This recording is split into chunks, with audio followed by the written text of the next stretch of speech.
Tundurun! Huwag kang mag-alala. Nandito na ako.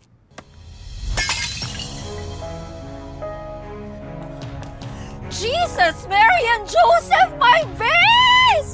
Oh my God! Alam mo ba na binili ko pa to sa Europe, ha? Alam mo ba kung saan ang Europe? Siyempre hindi! Kasi nga, B.O.B.A. ka! Ako talagang bata ka, ha? Palagi mo binibwisit ang buhay ko! Manang-mana ka sa nanay mo! Pareho kayong walang silbi! Yaya! Kumuha ka ng ng iodizone! Dalhin mo dito! Sorry po. Sorry po. Hindi ko po sinasadya. Huwag ka nang sumasagot at huwag mo akong iyak-iyakan, lalo mo lang pinainit ang ulo ko! Tumigil ka! Yaya! Nasaan na? Tigas ng ulo mo! Tatanga-tanga ka kasi! Akin na yan! Para magtanda ka. Halika. Ayan! Yan! Yan! Yan! Yan! Kainin mo lahat yan! Baka sakaling tumulog ka. Ano? Ha?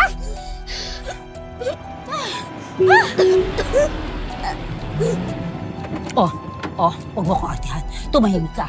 Huwag kang magsusumbong kundi mas lalo ka malilitigan sa akin. Ha? Sagot. Kunin mo to.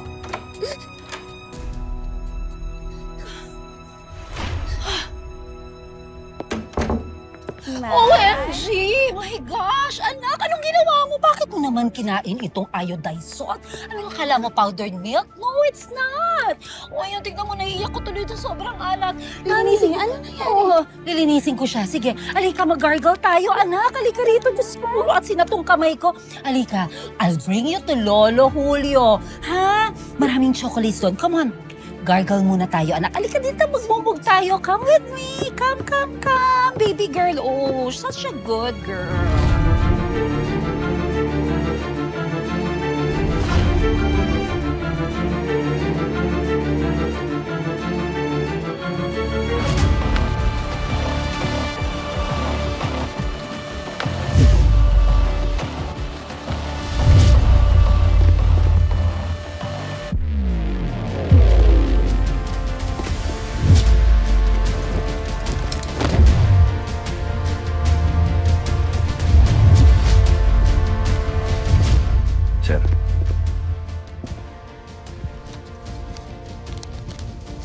Long, dito. Sir, napag-usapan ho natin to. Hindi ako tatanggap. Masaya na ho kung nagagawa ang mga kailangan kong gawin dahil sa tulong niyo. Ang labanan ng kasamaan. Ang pabagsakin si Julio. Salamat.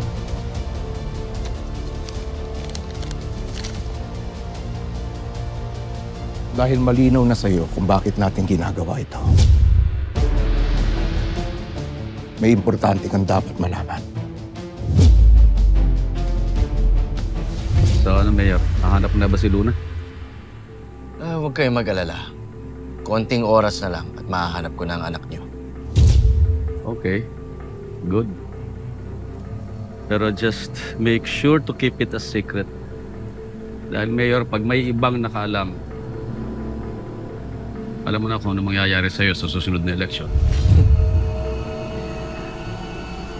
Sir Julio, parang naman hindi niyo kilala. Huwag kayong mag-alala. Walang makakaalam ng sikreto niyo.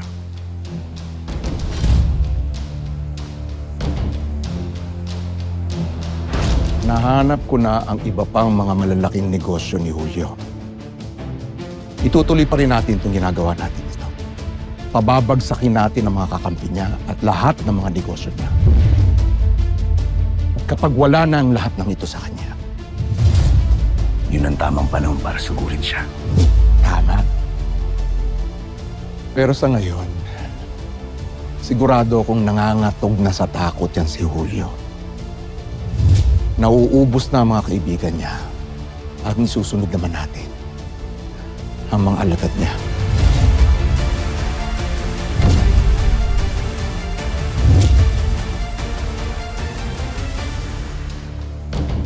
Boss. Oh, Ivan. pumapasok ka nang nasa gitna kami ng usapan? Boss, yung kaibigan mo si Max, patay na.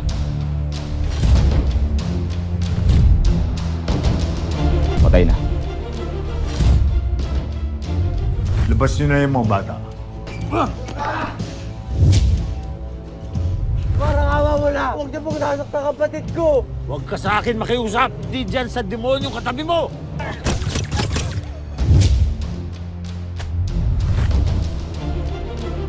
Noong isang buwan lang, yung isa sa mga factory ng droga natin sinugod nila. Kung sino man ang hayop na may gawa nito, magbabayad ka!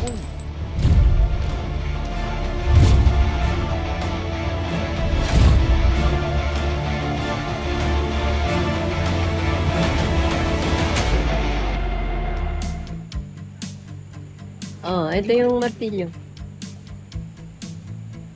Salamat to. Kabit mong maigi, ha? Ako sana ang magkakabit, eh, kaya mahirap pala. O Aling Susi, andyan lang naman ako. Kahit naman okay lang, pwede kong gawin yan eh. Teka, Aling Susi, pwede mo bang makikiabot lang ako ng pako? Oh. Ay, sandali, sandali. Parang may nababasa ako sa palad mo, ah.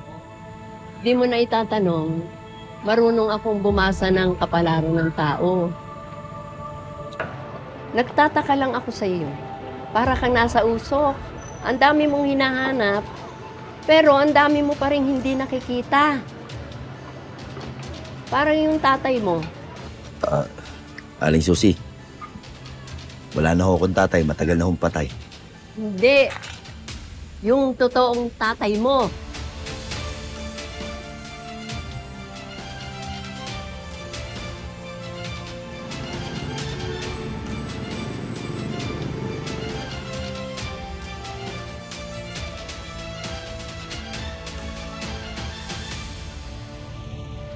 May nababasa ako sa palad mo. Buhay pa yung tatay mo. Yung totoong tatay mo. Anong ibig sabihin nun? Isa lang ang tatay ko. Isa lang ang pamilya ko. Halika, waka mo. Nakila, mga pala si Lolo. Papangako mo anak ha, aalagaan mo siya. Alam, napakaswerte nga namin sa'yo eh. Kasi may pangarap ka. Gusto mo makita ang buong mundo. Matutupad mo yung tutulungan ka namin. Hindi man tayo mayaman, pero higit pa sa limpak-limpak na pera ang binigay sa amin ng Diyos. Hindi naman masama ang maging kakaiba. Kaya lang sa mundo natin ngayon, nakakatakot ang maging iba. Puhusigan ka agad, lalayuan ka. Ikaw ang lolong namin, ang tiyaninang mo. Mahal kita.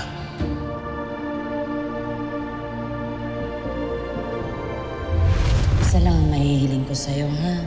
Mag-iingat, mag-iingat at mag-iingat ka, anak. Laging nasa likod mo ang tiyaninang mo. Ano ba ang nagawa ko? At biniyayaan ako ng Diyos na isang tulad mo.